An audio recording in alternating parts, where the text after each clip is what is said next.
Hi everyone, Michelle Frere here, Member of Parliament for Peterborough Kawartha, and I just wanted to share a story that is sort of the story of many small businesses in Canada.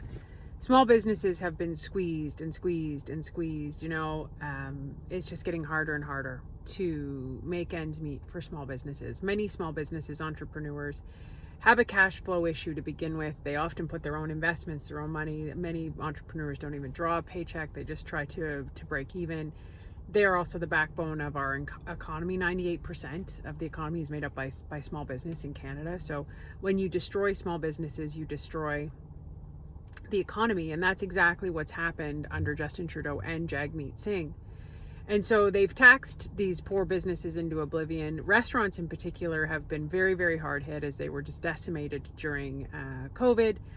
And there's this active attempt basically to squeeze out the little guy and, go after the mom and pop shop and let the bigger conglomerates, chains, be able to take over and sort of swallow them up. We've seen this with childcare as well under their marketing plan of $10 a day childcare that's wiped out all these women entrepreneurs, right?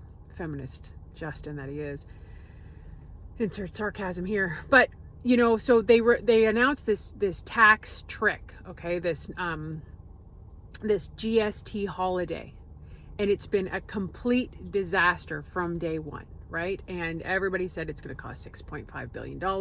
The headache and administrative burden it's putting on small businesses to type it into their machine or to put it into their software, into their machines. Oh, there's no HS or GST on this product, but there's some on this product. And then to put it, it's a gong show. It's like another thing that they have to do that's going to end up costing them more than saving them. And same for the consumer, right? It's not, oh, you're saving money on groceries. Well, Justin, guess what? There's no GST on groceries anyway. And so then we find out, PepsiCo stands up and says, we're not doing this. We're not doing this tax trick. It's ridiculous. We're not doing it. So we're standing against you. So Dan Kelly from the CFIB, the Canadian Federation of Independent Businesses, he's the president of this, the CEO of this, goes down this rabbit hole because he's like, do businesses is this mandatory? Do you have to participate in this? And so I was speaking with a local restaurant owner yesterday. They're very, they're struggling significantly, the Publican House in Peterborough, and they're having a really hard time. Their sales are down 12%. When you have small margins, that's a lot of money. Another business owner told me their sales were down 30%. But I was speaking with Marty from the Publican House, and it's just like one hit after another. The crime on the streets.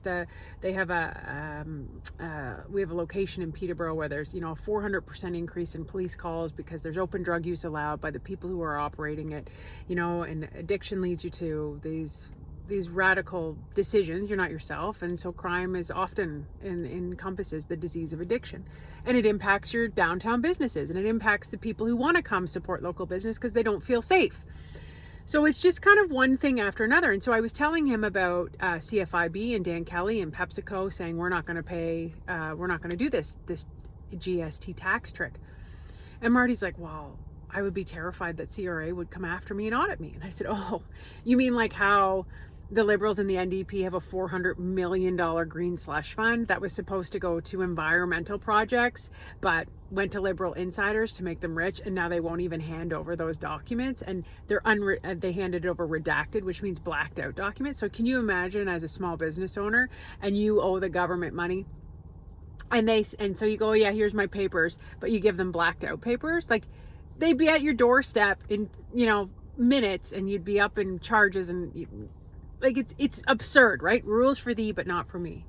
So then Dan Kelly releases this thing. He says, within hours left of this GST tax trick, it's not mandatory. A senior CRA official says it's not mandatory for businesses to partake. But the businesses are like, is that really true? Are you still going to come after me if I don't? There's no trust in the government.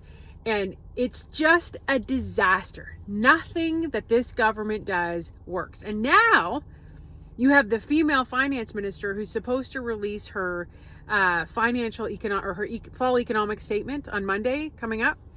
And she said, I will not go past a promised $40 billion deficit guardrail, which in itself is absurd. Like, that That's your guardrail, $40 billion, really?